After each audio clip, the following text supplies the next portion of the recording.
The problem is you do see a lot of antisocial people succeed. Loneliness is as big a risk factor for ill health and death. We live inside our heads. You go cold turkey, you go into withdrawal. There is a lot of value in the stuff that we struggle with.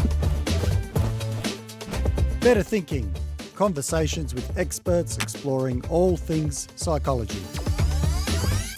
Welcome back to Better Thinking. My name's Nesh Nikolic, and my guest today is Dr Kinga Szymaniak, who is here to talk to us about how the emotion of anger impacts the way that we think and act, and how it shapes our decisions and judgments. Kinga is a research associate in the School of Psychology at UNSW. She was awarded her PhD in 2022 from the Faculty of Psychology at the University of Warsaw in Poland.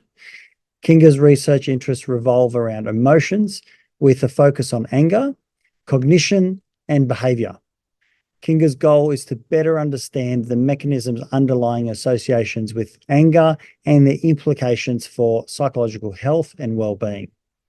Currently, Kinga is a postdoctoral researcher in a lab directed by Professor Harmon-Jones, where she has the opportunity to investigate the associations between humility, anger, and aggression using methods from experimental psychology, psychophysiology, and affective and cognitive neuroscience.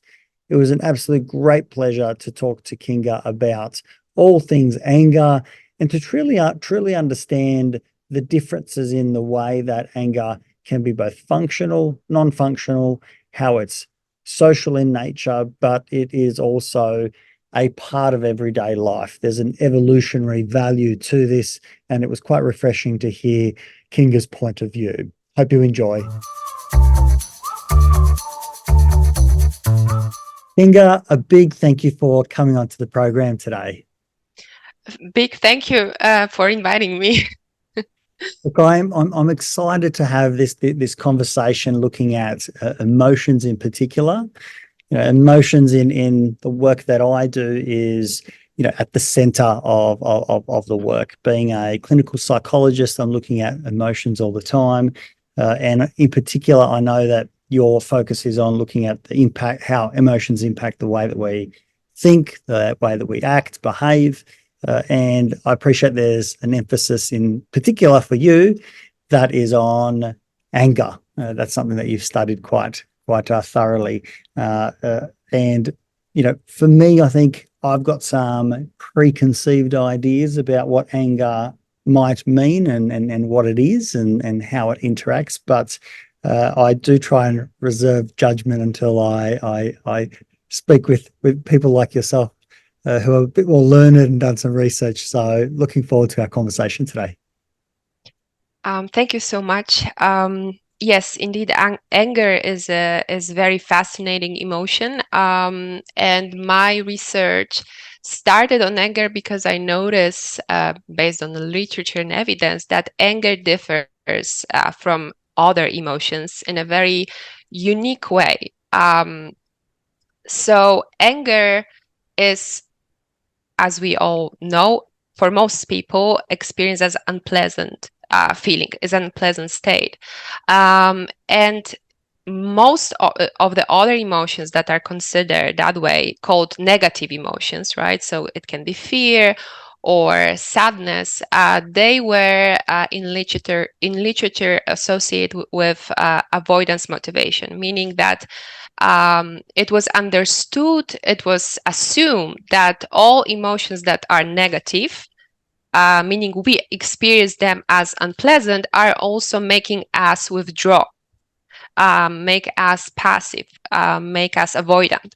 And research on anger showed that anger, even though is to most of us, I say most of us because there's some small thing I will explain later. So even though anger to most of us is experienced as unpleasant emotion, it doesn't make us withdraw. It doesn't make us passive. It makes us act. So it's associated with approach motivation. And by this, it can, of course, be in many ways have negative consequences for us. That's how people perceive anger, right? It leads to conflict, disruption. But what it's not often emphasized, and I think this is a great thing about anger, is that anger can also be beneficial to us because it makes us act, it motivates us to do something. When, for instance, we are faced with rejection or some negative criticism, it makes us to do something with this in most of the cases. So that's why I started to research anger, to sort of dig in this positive aspects of anger. And by anger, I mean simply the emotion. I don't mean aggression, because anger and aggression are two different things. Of course, anger can lead to aggression, but anger itself is not aggression.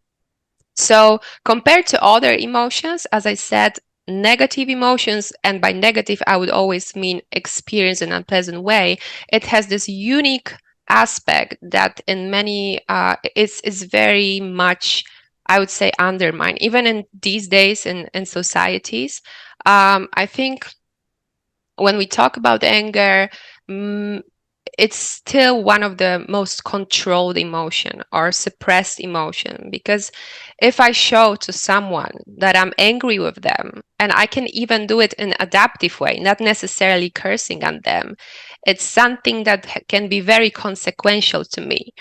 Therefore, we try to suppress it, but the more we suppress whatever emotion, it always comes back in one way or another. So that's why I find it fascinating. And yes, indeed, anger as emotion impacts the way we think, the way we process things. For instance, if we are angry, which is intense feelings, and we have to resolve some cognitive tasks, the test or maths, it will narrow our cognitive scope, therefore it will inhibit our processing. So in this case, anger would have negative impact on our on the way we process things. But as I said, it's very complex emotion, and that's why I find it very interesting. What do you see as being the complexity around anger? Is it the way in which human beings understand it? Is it the way that we can sometimes use it as an avoidance? Is it sometimes the control that we can gain from it? I know that it's often used in aggression, and hence why sometimes they're almost synonymously discussed, when in actual fact, as you mentioned, they're quite different. What's so fascinating about it, or complicated about it, for you, as a researcher? For me, the fascinating part is that it has it can be considered from two perspectives. From one perspective, it can have negative impact on us and on our relationships, or many aspects of our functioning. And this negative impact is, I would say, the main focus is still on this negative impact in society. Yes. And it's real. It's not like I want to undermine the negative impact, because of course anger leads to aggression. People who tend to experience anger frequently and intensely, they're more likely to have a number of health issues. So it's not like this negative part doesn't exist. It definitely does, and it's all about how we manage it. But I think, as I said, because it's also a social emotion, there's always a target of anger. It's so hard to express it outwardly with no filter, as much as we would express joy, right? Or things that don't have that much influence on how we will be perceived. That's actually quite fascinating, that anger often goes through a filter. Yes. Joy can be extremely unfiltered. As a matter of fact, we laugh out loud, and it becomes contagious. People then laugh because they hear that laughter, and joy is expressed, and people smile. We hear children laugh, and it's almost compelling in wanting you to be part of it. You're drawn to it. In many ways, anger can sometimes do that as well. I suppose you can just be drawn to react back in anger. But it's initially goes through a filter, doesn't it? The consequences are high with anger, it feels. Exactly. And when you were talking about the joy, so joy gives us this positive feeling, right? And the thing with anger, sometimes it's, if we think closer about this, or although I'm not aware of any research so far that has tested it, is that anger gives us a feeling of being powerful, or being competent or confident, right? And I'm saying about the, let's consider a hypothetical scenario that I have a conflict with either my partner or my colleague, and I'm going to this, they made something that I consider was unfair to me. And if I go to talk to them and say, look, the thing that you did to me made me angry because I feel that what you did is unfair to me, and I express my anger in an adaptive, kind, respectful way, then I'm like, okay, I have control over things. Like I can, this is my side, this is my power. What I can do is at least I can express it. And that's something I feel we still, it's still sort of a skill how to do it. And in many ways can be, I believe, by some people can be perceived by attack, or it depends on the recipient of this communique, right? So it's a bit tricky. It's a skill to express the anger, but I think that the more we suppress it, the more we will suffer. It is interesting because there's almost a increased effect of anger being misinterpreted. That's another thing. It can feel hostile. Yes. It can very easily be misinterpreted. And, this is where, like, tone, for example, or, the nuance of language, putting in, trying to, doing the sandwich aspect. Yes. Tries to go out and help around, positive, layered with something that we're not, particularly pleased about, and then another compliment or something. But even that is only buffering it. People can still hear that one little element. We're so sensitive to it. I think we are not used to it, exactly, and I would say it can be even scary to do it. It's to sometimes, like, let's say your boss or someone who is higher in hierarchy, right? Who you have to, the boss comes to my mind. You have to follow the rules, and let's say the conversation can be really consequential for you because you, for instance, can lose your job. So then you have to, like, it's really scary to say to the boss, think that you made me angry, right? It's all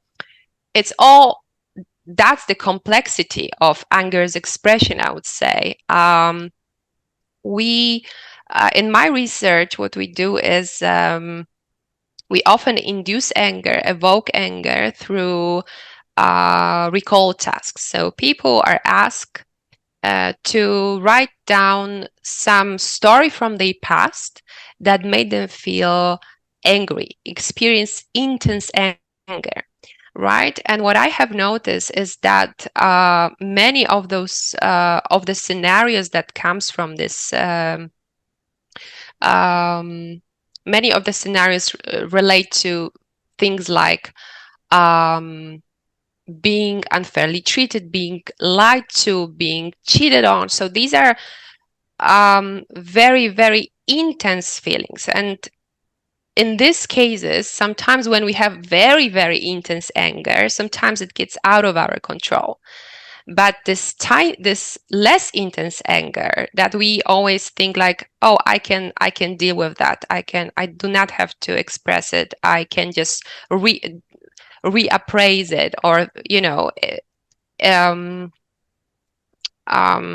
it may also be helpful, actually. So it's all about us to, it's all up to us to assess whether it actually is helpful, whether it will help to express this anger, or it's just one-time situation. That's why this is the complexity, right? Because if someone, we are humans, and in every relationship, every relation, we will be angered, and we will make other angry. It doesn't work like that, and it's fine, because I found that this is something that builds the connection, that's strengthens the connection, right? So if there's it's all up to us to assess whether it's actually worth. If we meet someone just one time and someone angers us, we can develop strategies to deal with this anger and talk to ourselves. And maybe in that case, it's better to suppress it. It depends on the situation. But when somebody angers us a lot, it definitely means something, either about us or about them or about the relation. It's also the funny thing that what angers us speaks about us a lot, right?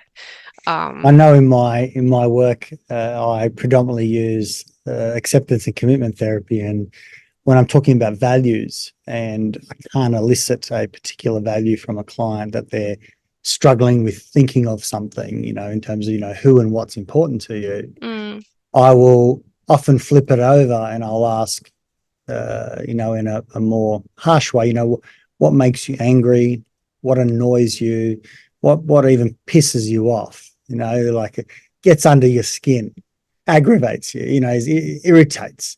Exactly. And it's very quick for a lot of people who can't see the first question of who and what's important. They can often quite easily see when they're angered, and it does speak to something. It's usually about exactly what you said: unfairness, inequity, being lied to. It's pushing on these other values. So I can see how accessible it is for some people and what it stands for. Yes, the interesting thing is that also some people think that they never get angry, say that, at least that's what they communicate. So when they are asked, what is the thing that made you angry recently, or can you please recall some situation? I don't get angry. I don't recall. It's like anger is something that would mean they are bad human beings because they experience that, which is that's sort of a stereotype that I observe, that I'm not getting angry. I'm perfectly fine. I'm calm. I'm stable person. So anger is not something that is close to me. Which is it's well, I don't think it's that much possible to never experience this emotion. So I feel like many times people, when they actually angry, what they report is that they feel sad, for instance. So mixing the two emotions. It is interesting that there are negative connotations with anger. Exactly. The functional consideration is dropped, and we go into a dichotomy, anger, is it good or bad? And, we just go, oh, it's bad, sits in the bad pile. One thing I wanted to jump on that came up a moment ago that I didn't get a chance to ask you about is, what's the difference between anger and conflict?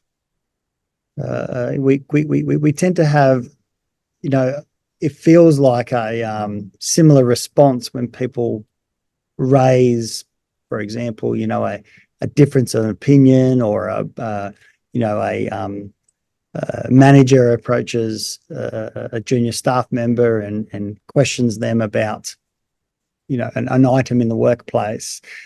Maybe two managers have got different opinions about the direction of how work should go, and there's a conflict. How is that different to anger? Because they're often conflated as something of a very similar nature.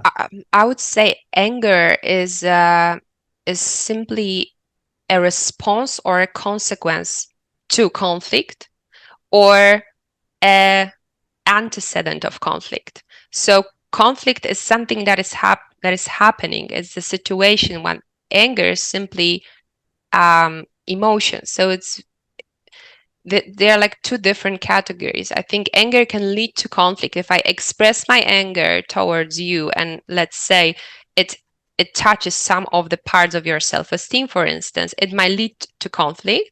But also conflict might in some way, I think, lead to anger or amplify anger. So I would think of those two terms in that way. That makes sense.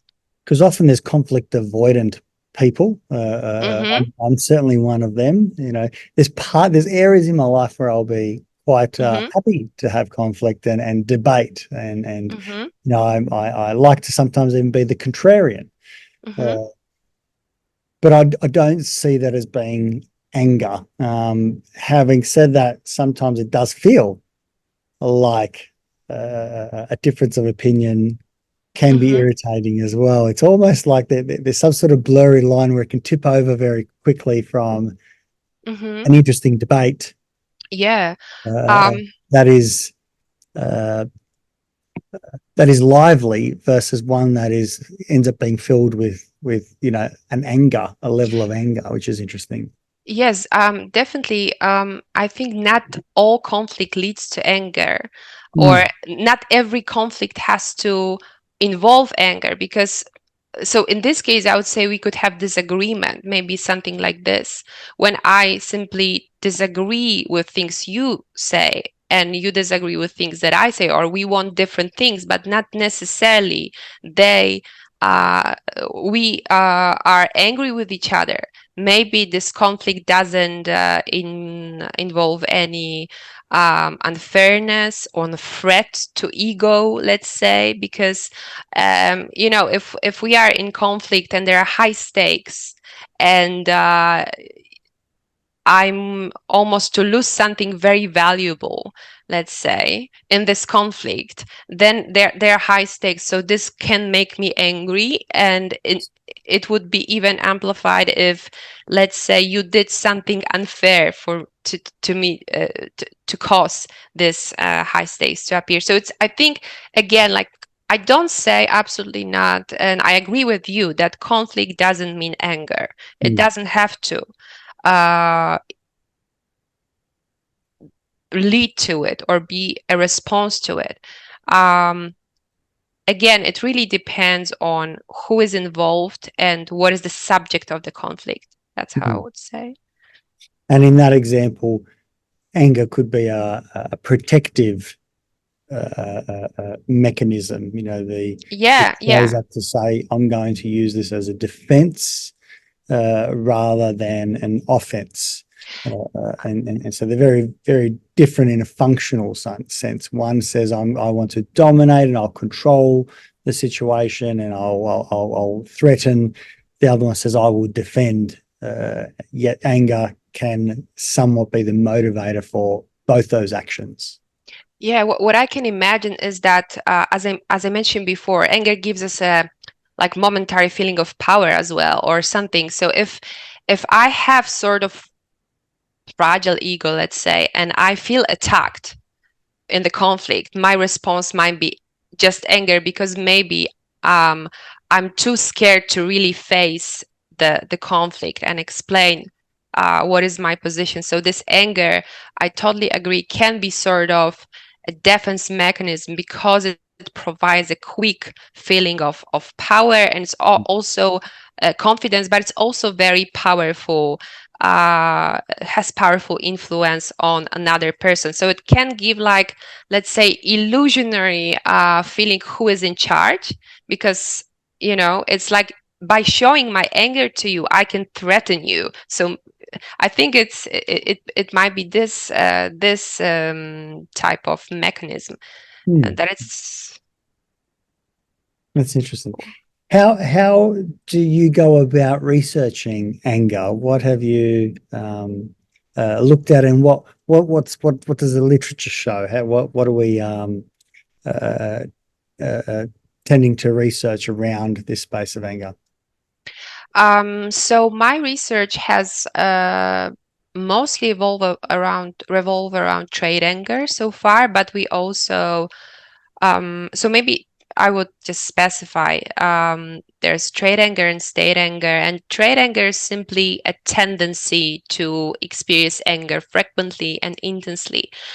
So my previous research so far has I think majority of my papers has focused on the trait anger. And how it relates to various cognitive variables, for instance, attitudes towards anger, conspiracy beliefs recently. But we also do experimental studies on how state anger influence the way we think and perceive the world. So one of the very interesting things that came recently is that trait anger is related to higher conspiracy beliefs, which is a fascinating topic because when you look at the research on conspiracy beliefs, emotions, there's not much literature so far on how emotions affect conspiracy beliefs, the fact that we believe in them. And anger appears to be one of emotions that might have effect on whether we believe those stories or we do not believe those stories. However, this is, I would say, research in progress. So far, we found preliminary results that show that when we make people feel anger in an experimental design, so when we evoke anger, those who are higher on trait anger, meaning they tend to experience anger more frequently and intensely, they're more likely to believe in conspiracy theories. So that is the scope of my research. I would say something that we focus on recently. Is there any hypothesis as to why those things are correlated? Yes, there are plenty. There are a few. There are a few of them. So one of the hypotheses is that the relation between anger and conspiracy beliefs might be explained by perception of evil. What does it mean? People who are higher on trait anger, meaning they experience quite often anger, they tend to experience anger more intensely than others. They also tend to perceive evil in others more likely than other people. So that's coming back to the conflict. People who can very easily get angry at others, they might sometimes see other intentions as more evil than they actually are, right? That's why anger can lead to conflict that frequently. Because trait anger and anger is related to perception of evil and conspiracy beliefs, also most of them include evil. Therefore, that's why we predicted that maybe this component, this variable that is related to anger, can explain the associations between trait anger and conspiracy beliefs. And that's something we found in the research that we have done before, is that this perception of evil actually mediated the relationship between trait anger and conspiracy beliefs. It's also interesting because we manipulated, we used both conspiracy beliefs in low and high, conspiracy beliefs high and low in evil. And trait anger was associated with both of them, although the associations with high evil conspiracy theories was a bit stronger. So this is one potential hypothesis why anger might be associated. There are also a few others. So as I mentioned before, I think at the beginning of our conversation, most people experience anger as unpleasant. And that's something we all know from everyday life. But people do vary in extent to which they dislike this angry feeling. So some people might dislike it more than others. And there are research showing that conspiracy beliefs might increase anger, can also evoke anger, right? So if I am someone who actually dislike this anger less, or maybe even enjoy sometimes anger because it gives you a feeling of power, and conspiracy theories, believing in them, gives some sort of, definitely reduces, is supposed to reduce uncertainty, or gives this feeling of anger. Maybe that's why angry people tend to believe them more. That's another explanation. Does that make sense? Yeah, absolutely. It's so fascinating, the different ways that we can hypothesize and look at it, and but seeing that there's at least a higher rate of trait anger associated with conspiracy beliefs. For me, for me, it's very actually fascinating, the concept of attitudes towards anger. This concept that means the way, whether subjective experience of anger is pleasant or unpleasant.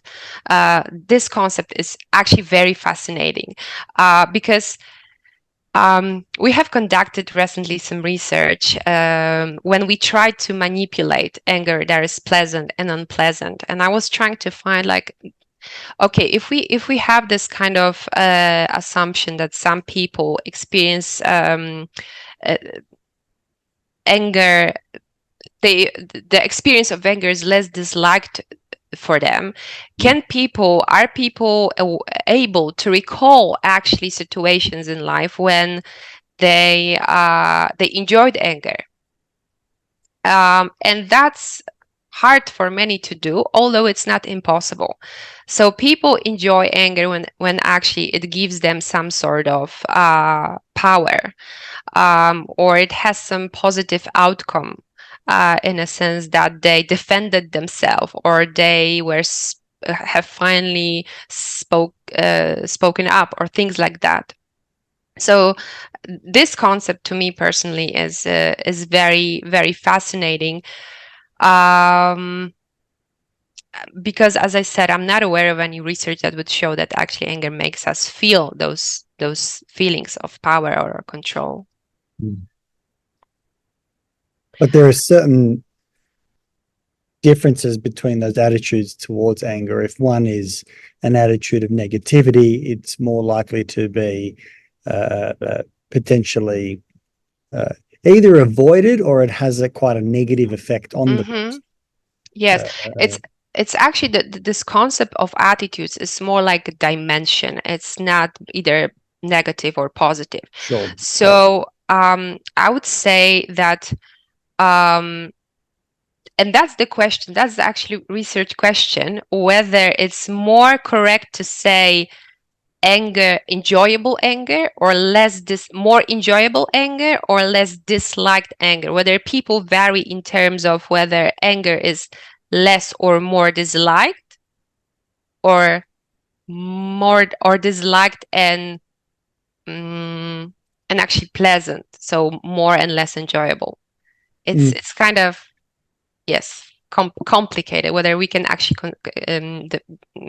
consider anger in terms of being enjoyable feeling or have any positive feeling. But in the scale we are using to measure those attitudes towards anger, we have items like, if I recall correctly, something like, I like the feeling of power that angers give me, or I like, or yeah, I literally, it goes like, I like when I feel angry, or something like this. So it's only about this particular feeling, not necessarily the consequence of it. I can most certainly, and I would suggest even within most recent weeks, I have worked with clients who have openly expressed enjoying anger.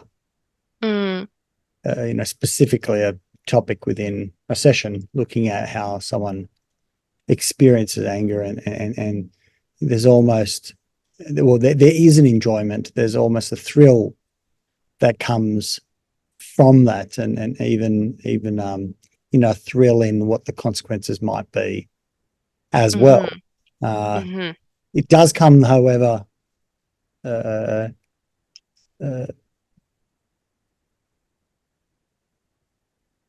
almost in a less, and look, I can't speak for everybody who experiences something like this, but it might be an impulsivity or a challenge in moderating that when that's occurring. And I imagine that there's lots of people who might feel some pleasure in anger that are incarcerated, that they will act on it and quite happily act on it, and they don't feel too much regret from those actions either. They are fond of those memories and say, would you do it again? Yes, I would. It's almost like it provides a sense of character. If you were to threaten someone's character, you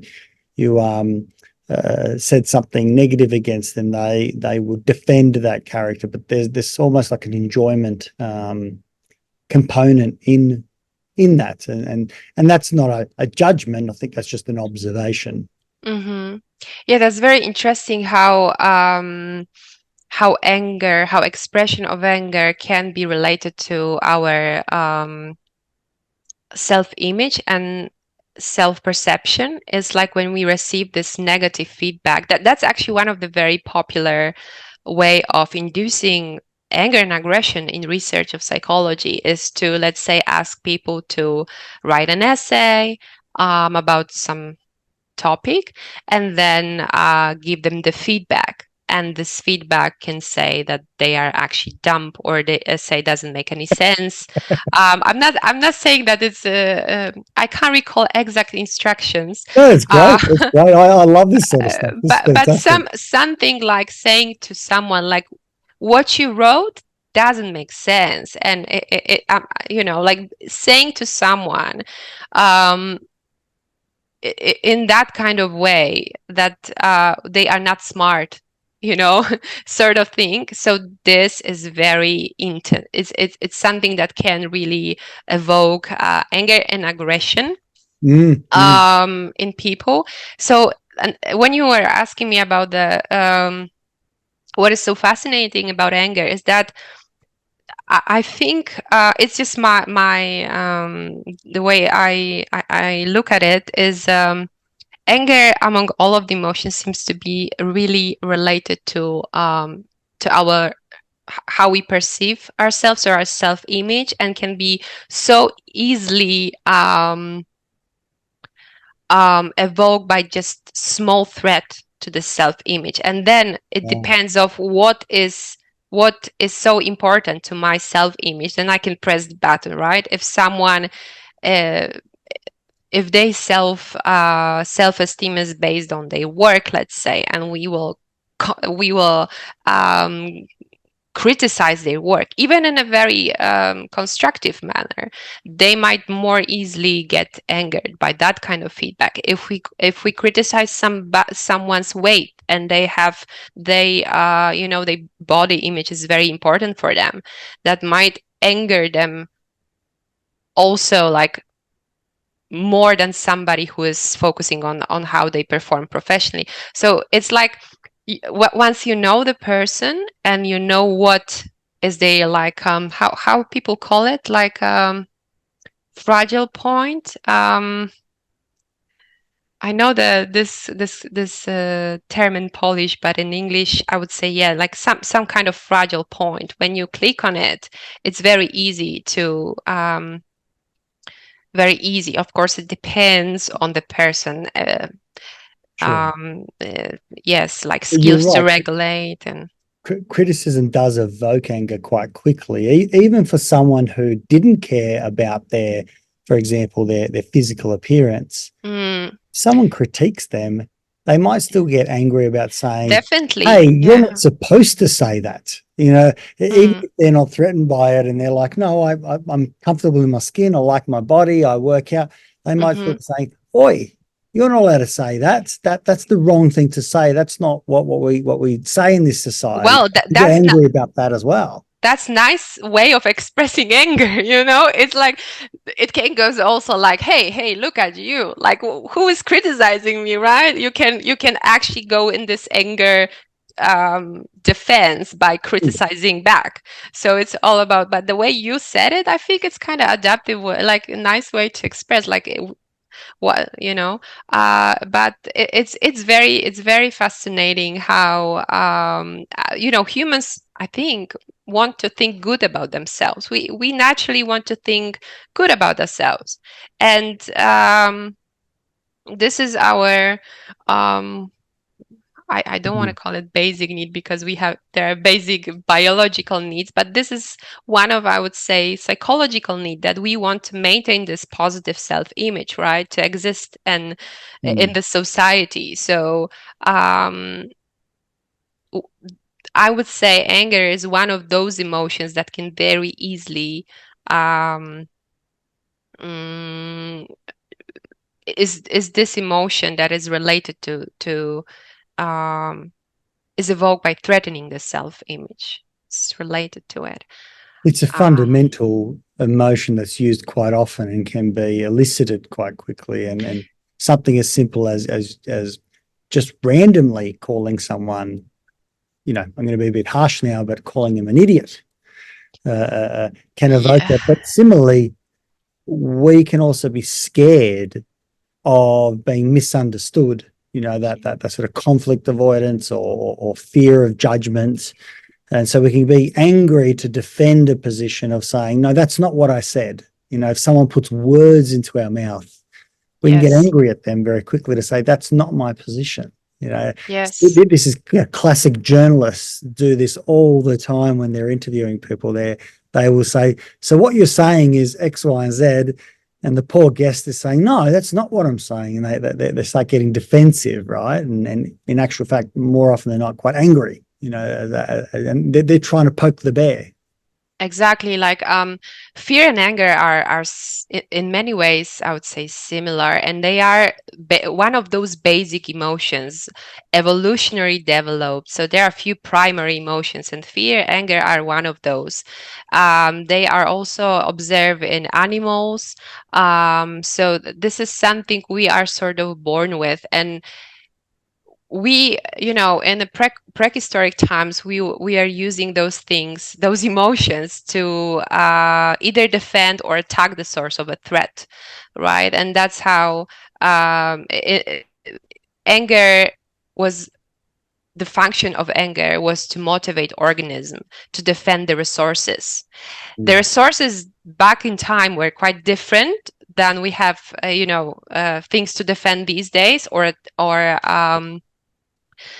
but still this initial function is very similar. And it can be evoked from a perceived threat. Exactly. That's another thing. That's, I think, many times it's actually, I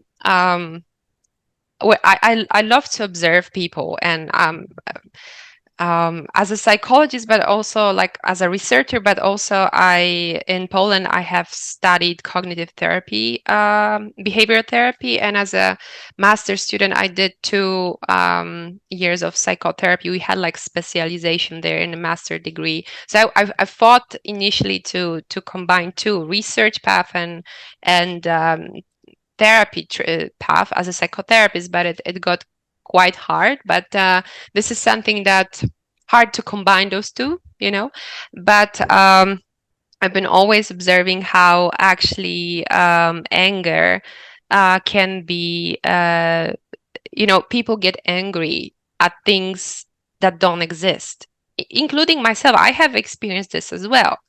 When I'm like saying, let's say I get angry by specific thing, and then I have my friend next to me and like, but why you get angry? Like, nothing happened basically. And sometimes I can even get more angry, like my friend, like, hey, why you undermining my anger, right? Let's say it can be like that. But then when you sort of relax, you can actually see this anger talks a lot about myself, for instance. But I think that's what's happening with those perceived threats, because some people, I think we differ in terms of what we perceive as threatening. And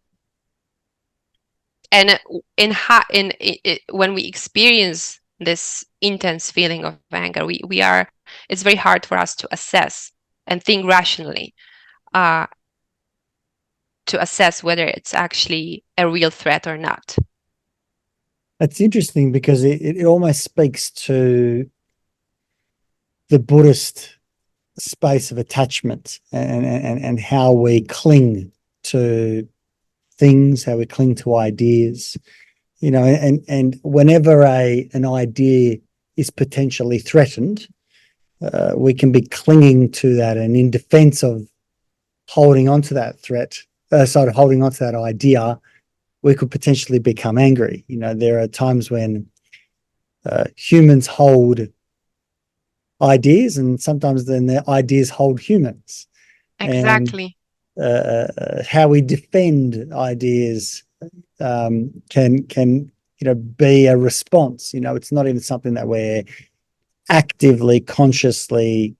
As a matter of fact, I'd like to assume that predominantly we're not actively in a mindful way defending, because we tend to defend ideas. We're in the modern society, not once have anyone come and put a knife in my face and threaten to kill me, or harm my family, or or burn down my house and destroy the town. It simply doesn't happen. But they might threaten an idea, they might disagree, they might say that the way I'm doing something is wrong. Yes, definitely. I think anger, when I look at anger, it's just a momentary feeling. The cognitive appraisal, what comes after, it's something that comes after. So there are two different things. We can call it like components of anger. So we have this first feeling, which is free from any cognitive appraisal. And we can get angry. I said before that there has to be like a target, let's say a person that makes us angry, or a thing, but it's not fully correct, because sometimes anger can be simply evoked by hitting our feet, right? There is no person, no cognitive appraisal. It's just a moment that makes us angry. But definitely what comes, the feeling is just the feeling. It's free from any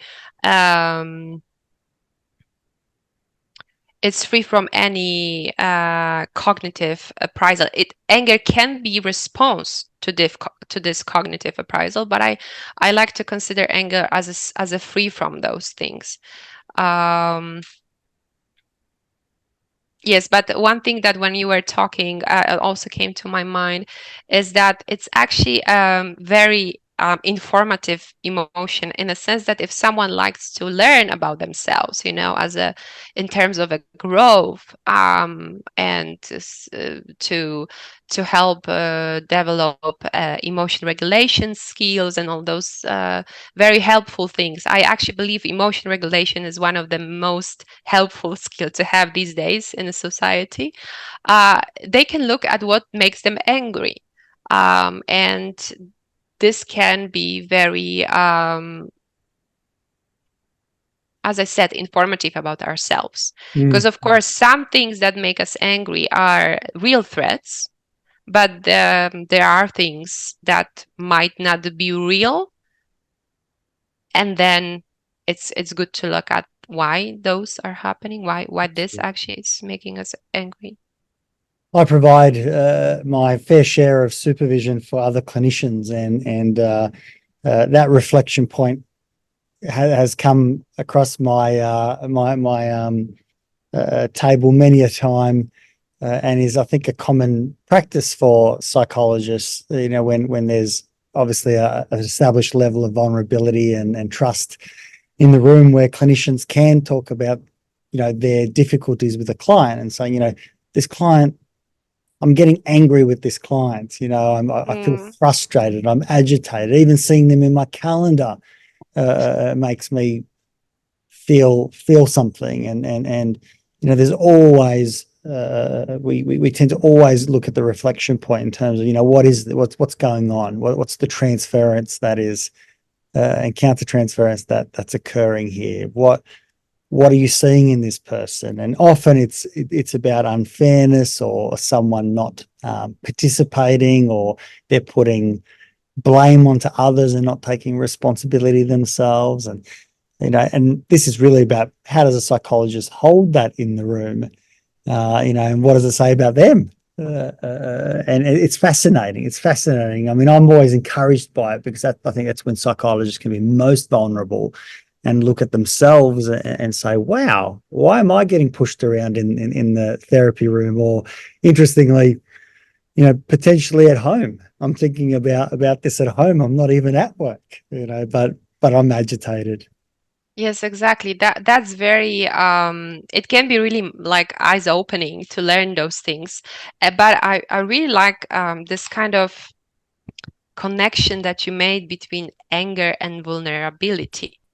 That this is something that that's actually fascinating, that we are just sometimes simply vulnerable because of our experiences, because of traumas that we have experienced. It can be many different things, because we were hurt in one way or another, and then that might cause our anger, and this even more can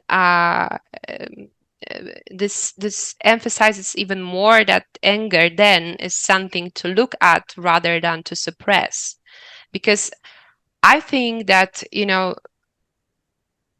the as every emotion, it's natural and normal to experience this feeling from time to time, but when it's experienced too frequent and too intense, then something is going on. And as I said, it can be very informative about ourselves, our relationships. And as we were talking at the beginning, still I feel like one of the most suppressed emotions is actually anger, one of the most emotion that we try to hide. I'm not absolutely saying that we should go and express and yell Sure. or be aggressive physically or verbally, because that's something totally different. But learning how to communicate it, that's something that can be very beneficial, I think. That's my idea. That's my opinion. Mm-hmm. And I think that's right. I'd agree with that as well, because I feel that the function of anger has an incredible evolutionary value, and I think that Exactly. evolutionary value is maintained today. The question that we ask is just how well can you use that as a motivator, and the skill set that you have as to how you will deliver it. Anger is saying something, and whether it's I will deliver it in my own self-reflection, and then I'll consider how I'm attaching to expectations and what I believe around fairness and how I manage that, or it's something I want to speak up about and I want to promote change for, or whether it's also about adapting to anger is normal, and despite the yearning of being able to desire change, there are lots of things that are out of my control, and then hence, do I drop anger? Yes, I might need to do some cognitive appraisal afterwards and practice that, so I'm not in a reflective reactionary type of response. It's almost like that state anger where I just it occurs, but I moderate it. That's the classical emotional regulation type of response, and I think that comes from that Buddhist attachment type of response, or cognitive acceptance and commitment therapy would be the acceptance, the experiential acceptance and diffusion from thoughts, or diffusion from cognitions, cognitive diffusion. Yes, exactly. All that you describe is reflected in this approach, motivation, nature of anger. So I mentioned fear before. So fear is related to avoidance motivation, something that makes us withdraw, right? To when we face the threat. But anger is this emotion that, let's say, when we have our paper rejected, we can get angry, and then we can think, oh, I'm going to improve it. Or when we it's basically the answer to goal blockage. So whenever we face some goal blockage, anger is very likely to be evoked by that, and the goal blockage can have many different it can manifest in many different ways. It can be paper rejection, and it can be negative criticism. It can be conflict at work. That's something you want to pursue, but at some point something occurs, and it basically is blocking your goal. So I think that's this motivational nature of anger is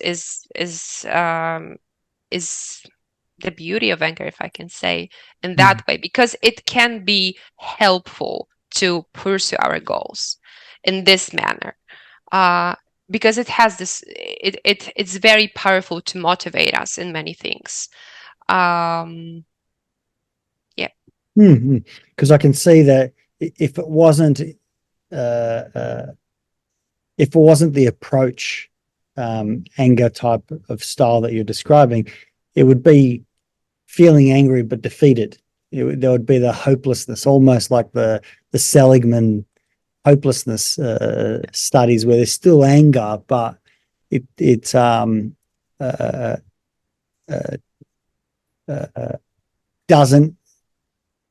not given an opportunity to be expressed. Obviously in his studies with having dogs in a harness, doesn't allow those dogs to have any self-efficacy. But in the approach anger that you're talking about, it can increase like a commitment or a determination. I'll show you, that is driven by a sense of anger, and that's where it can possibly be potentially even enjoyed. Like, it's almost like some people enjoy the challenge where you say, you can't do that. Yes, that's like, again, I will prove you I can. Yes, because that's again a part of my self-image. But what came to my mind is that you mentioned approach related to anger, and I feel like you also said this kind of withdrawal related anger, right? That anger can have both, can be either withdrawal oriented or approach oriented. So that's a tricky thing that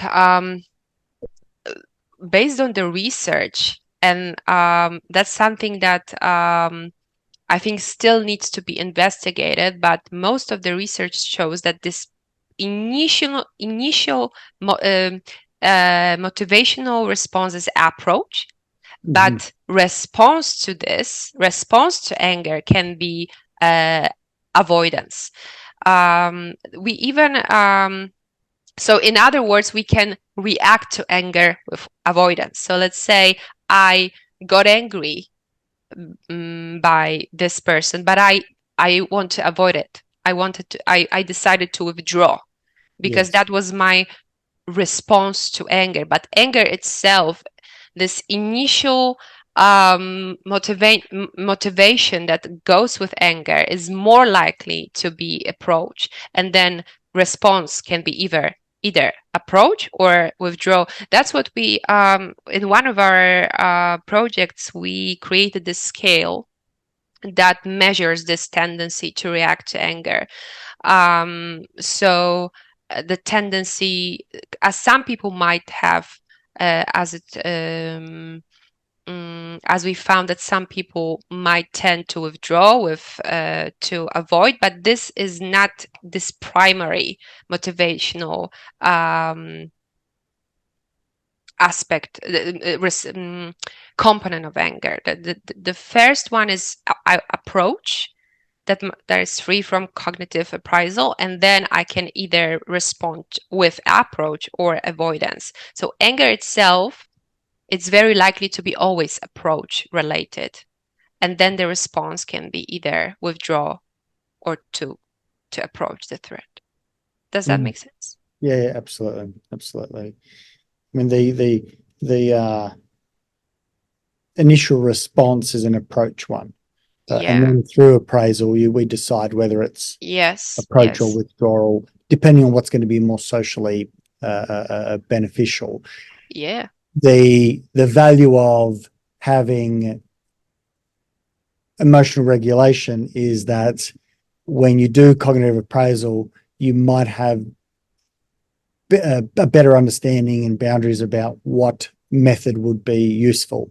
So that, for example, rather than outwardly expressing with very little filter your anger, you might bring that down. Or if you are conflict avoidant and you're scared of approach, you might actually say, no, I'm gonna go out and manage that, and I actually do want to voice my opinion here as well. It works in either direction, but we get to do an appraisal and decide what's of benefit, and that depends on the context and that's what we do in therapy, right? We might role play, we might practice it in other smaller, low importance situations to gear up and develop that strategy before approaching a loved one or a boss or whatever it might be that's causing some ethical dilemma or something or other that's going on. Yes, exactly. That's that totally makes sense. With anger is also like interesting when you mention all that you mentioned, just came to my mind how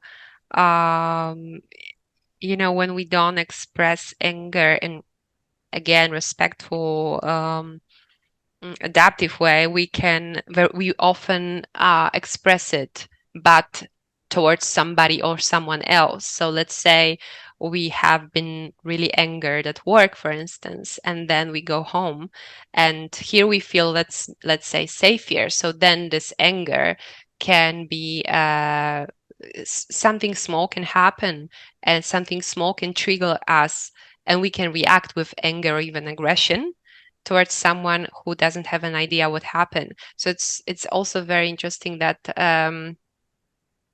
this ratio of benefits and costs, it plays a huge role in anger expression. Is there any research that talks about contributing factors or why some people experience the decay cycle of anger, if I can call it that, occurring faster versus slower? For example, one person's angered and they tend to continually feel that sense of anger for a day, 2 days, 3 days. Mm-hmm. Another person might feel angry, but they overcome it fairly quickly or it passes quite quickly. Is that a trait anger scenario which we kind of consider as a bit more biological? Is there a bit more nurture that can account for that? Has that been researched that you are aware of? Mm-hmm. So definitely when it comes to trait anger, it's something that can develop. Let's say one thing that comes to my mind is that it really a huge effect on this tendency comes from childhood. So for instance, of course, yes, for instance, if we were dealing with let's say, abusive parents, I think we are more likely to react with anger. Let's say anger evokes anger, right? In the sense that I'm not sure of any specific research at this moment, but I have some article in mind that I read some time ago that when we are in aggressive environment, we are more likely to also react with aggression. And then I can imagine that if it's something that we experience throughout our childhood, we might be more likely to also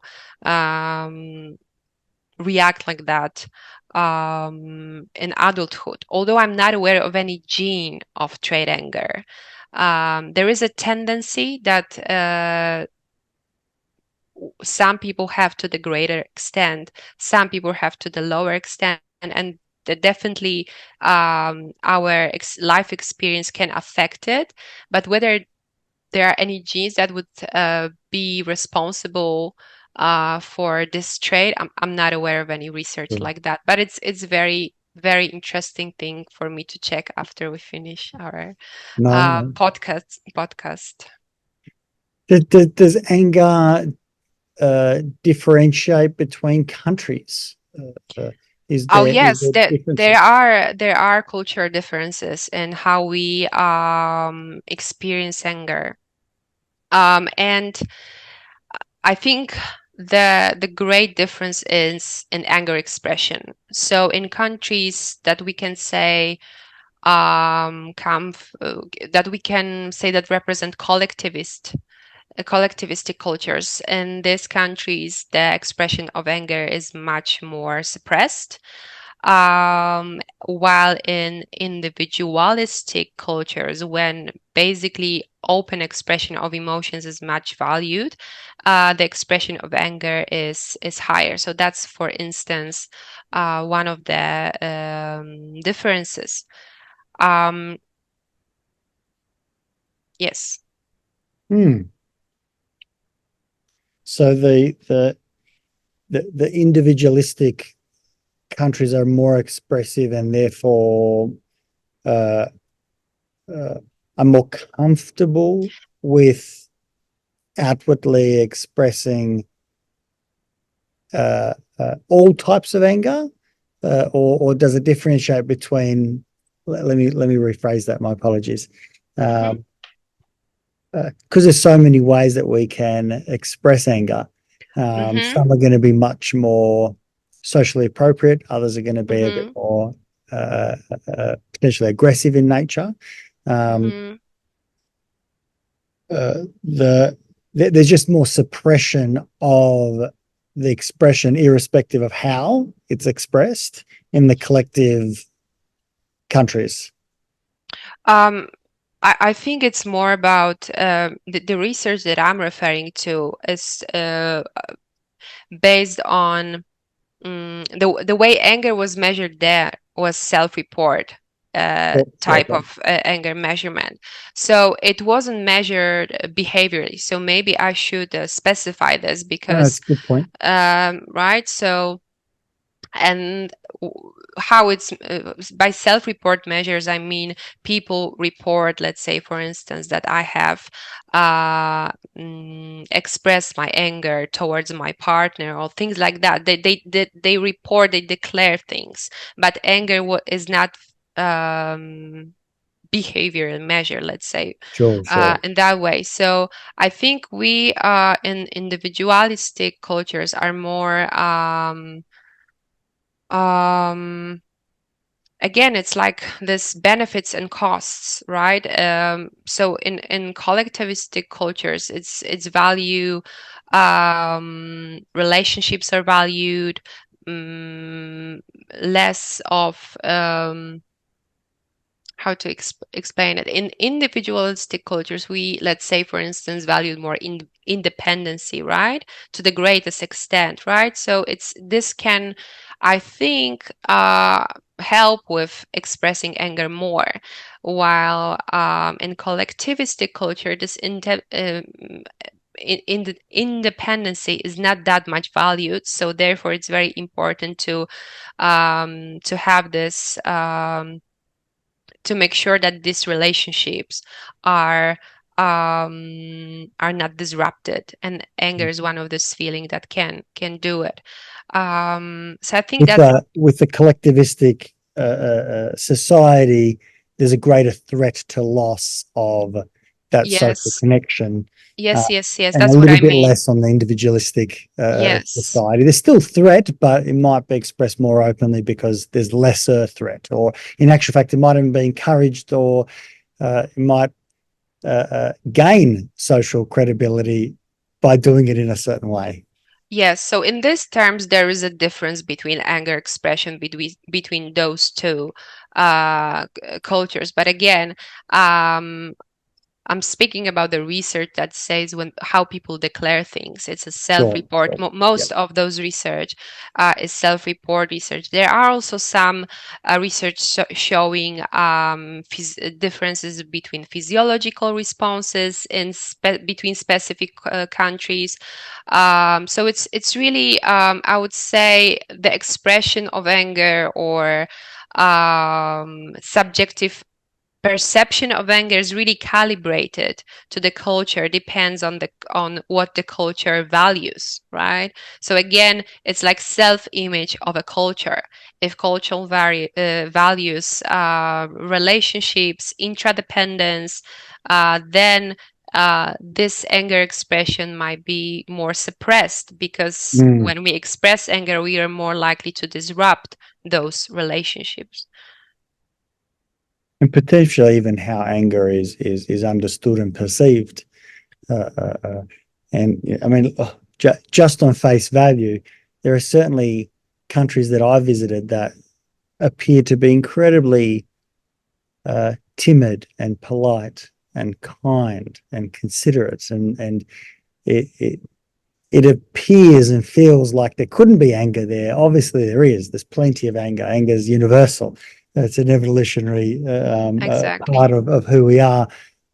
But the way in which it is displayed is starkly different to other countries, where it almost appears as though there is, great competition. There's a fight for everything. The resources are scarce. Everyone's pushing and shoving, and it almost feels like there's just more potential for something to occur. So it's even fascinating in how we even move around. And I mean, I do a lot of camping, and it's so easy to feel relaxed and calm, and obviously fewer responsibilities. So therefore, anger probably doesn't need to come up as much for control reasons. All demands are reduced. But in the modern world, in the regular week, trying to get everything done, you might get cranky at the kids and get angry at them for, put your shoes on, hurry up, we've got to go to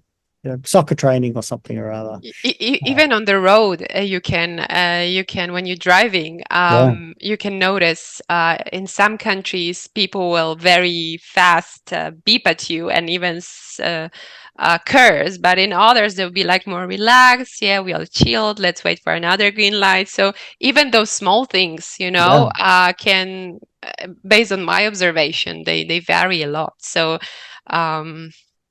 yeah, definitely. And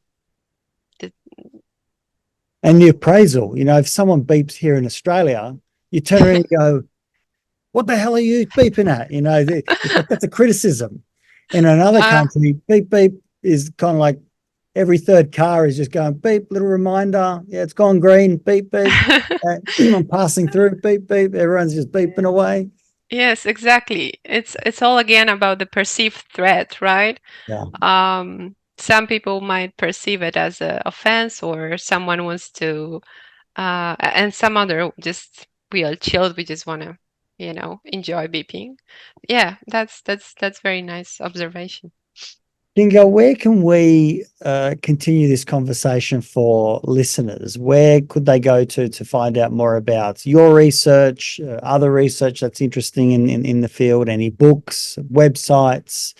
Where could you point us to continue this? So definitely, I'm happy to continue conversation through email exchange. You can also find me on LinkedIn or Google Scholar, ResearchGate. I think also UNSW profile. When it comes to interesting publications that I would say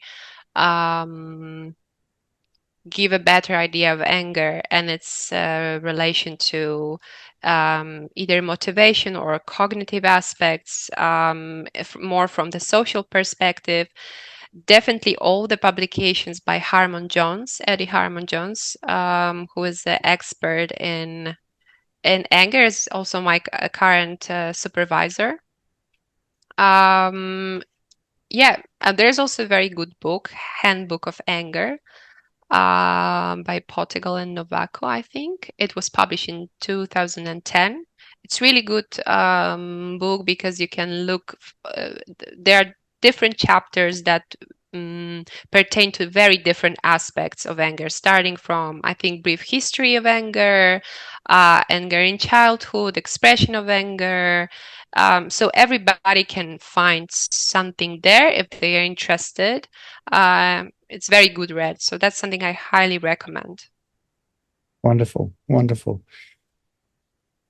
Thank you so much. It's been absolutely wonderful talking to you about all things anger, and it's been fascinating to really consider not only the function of anger, but also how some of the research is applied towards anger, seeing the approach or withdrawal, I suppose, methods, how these are all integrated with, whether it's cognitive appraisal afterwards or the regulation of, emotions. There's so much to look at this, and differentiating anger from, aggression or conflict, even though it's so often a part of the experience, but not wanting to alienate anger itself. There's, this is such a fundamental force for good as well. So many good things come out of it. This is how people rise up and protest and say, we're not happy with current conditions. This is not okay. Yes, exactly. I think it's all fascinating. Emotions in general are fascinating because their role of them is often overlooked because we can't grasp them, we can't see them, we just can't feel them, and we sometimes forget how huge impact they have on the way we think, the way we act, and the way we behave. So this is something always worth investigating, looking at, talking about. Thank you again, and I wish you all the best in lots of anger moving forward that we can approach with both with functionality and where it's not reflection. I know that myself as a younger person, I experienced what felt like a lot of both state and trait anger, and that's maybe what happens with young men, but very, very different in terms of expression. Of a middle-aged man. It's also worth to note. I haven't known that trait anger is a dimension. So everybody can place themselves on this dimension. So it's not that some people don't have this trait at all. It's like we all have it. Just some have it to the higher extent, and some to the lower. So, it's all good. It's all good. Thank you so much. It's fascinating to hear, because I know that I also enjoy the good old conspiracy. I enjoy hearing about it. There is a research showing they are entertaining. And we actually want So we are replicating this research. We found some interesting things, but one of the things when you look at conspiracy research, that there is some research showing that they might also be entertaining, and people might get involved in them, maybe because they are entertaining. And some of it's entertaining, and part of it I'm sure has that anger element. Another part is, I think it's for at least me, it's moderated by my, scientist practitioner model. I enjoy evidence so much and research so much. I like to know that something is based in fact, not, flimsy connections. But nonetheless, I try and keep an open mind around conspiracy. So I'm kind of in both camps. I enjoy it. Yes, because they suggest a very interesting scenarios, most often captivating scenarios. The thing is that by definition, conspiracy theories is something that has not been unproven, right? So you never know it is true or is not true. That's why I think it can be enjoyable from that point of view. Thank you again for your time. Thank you so much. I appreciate all of your contributions. I think the more we understand around emotions in general, in particular things like anger, because I don't see too much literature that is so specifically targeted to something like anger. So I do appreciate it, and this body of research needs more funding, because as we understand it, we won't alienate it as much. And my hope is that we can move towards a functional way of using anger rather than a reactive response that often becomes non-functional for society as a whole. So thank you again. Thank you so much. Have a good afternoon.